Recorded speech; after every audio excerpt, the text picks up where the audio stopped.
Hello everyone, welcome to PWUGC Net. Here I am today with another video quick revision series में जहां पे हम unit number 8 political processes in India के कुछ important concepts को समझेंगे। नंबर 1, we have demand command polity का concept by Rudolph and Rudolph. Demand command polity का जो कॉन्सेप्ट है उसमें रुडोल्फ और रुडोल्फ क्या कहते हैं? रुडोल्फ और रुडोल्फ बताते हैं कि भारत में डिमांड पॉलिटी और कमांड पॉलिटी एक साथ काम करती है।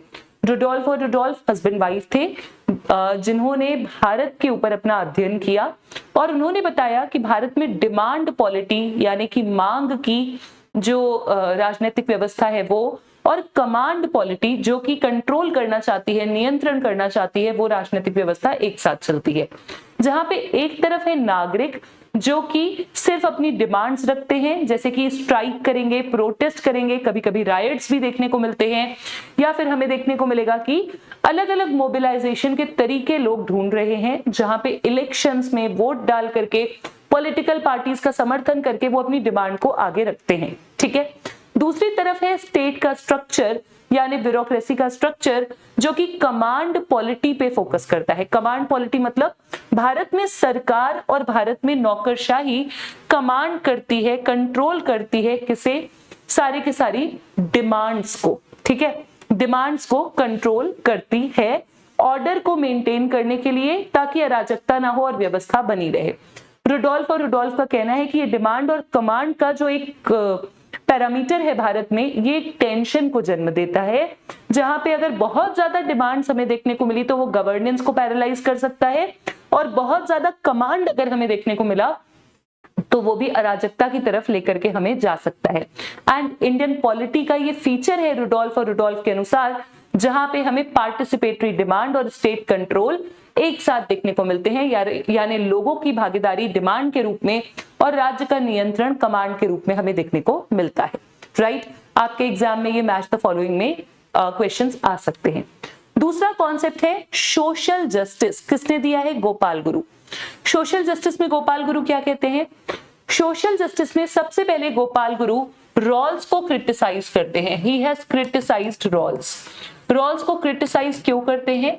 जॉन रॉल्स ने थ्योरी ऑफ जस्टिस में एक यूनिवर्सल प्रिंसिपल जस्टिस का देने की प्रयास करा है।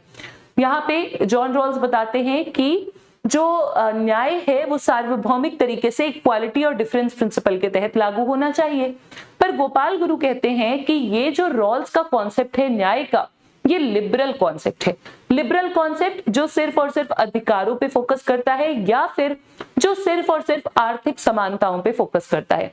ऑन द अदर हैंड अगर हम बात करें एक समाज की, तो एक समाज फीचर करता है, एक समाज का इंपॉर्टेंट फीचर है वहां की सोशल हायरार्कीज, सामाजिक जो पदानुक्रम है। जैसे कि फॉर एग्जाम्पल इंडिया का अध्ययन करते हुए वो बताते हैं कि भारत के समाज में हमें कास्ट बेस्ड डिस्क्रिमिनेशन देखने को मिलता है।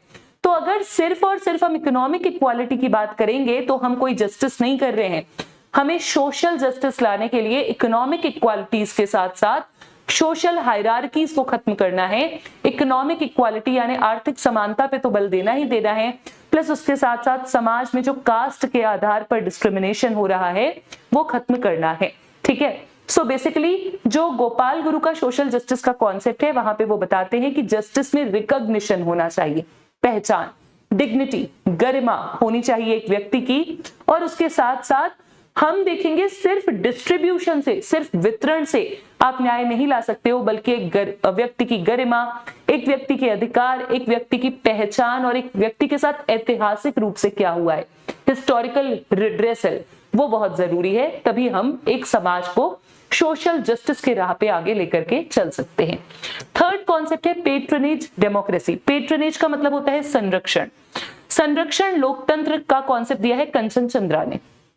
कंचन चंद्रा कहती हैं कि भारत में अगर हम वोटिंग की बात करें तो वोटिंग में आइडियोलॉजी इंपॉर्टेंट नहीं है, विचारधारा इंपॉर्टेंट नहीं है, या फिर परफॉर्मेंस इंपॉर्टेंट नहीं है।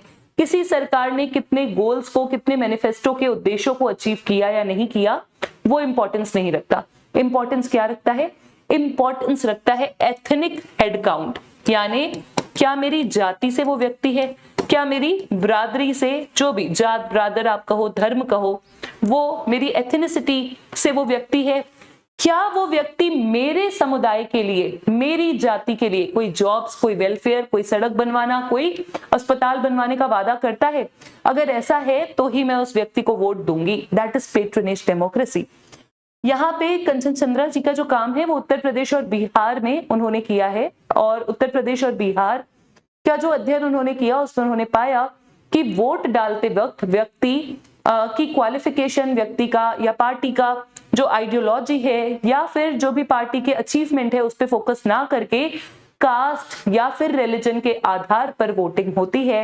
और इंडियन डेमोक्रेसी में आप देखते हो कि कास्ट बेस्ड लॉयलिटी, पेट्रनेज के आधार पर वोटिंग होती है। Right, that is concept of Kanchan Chandra.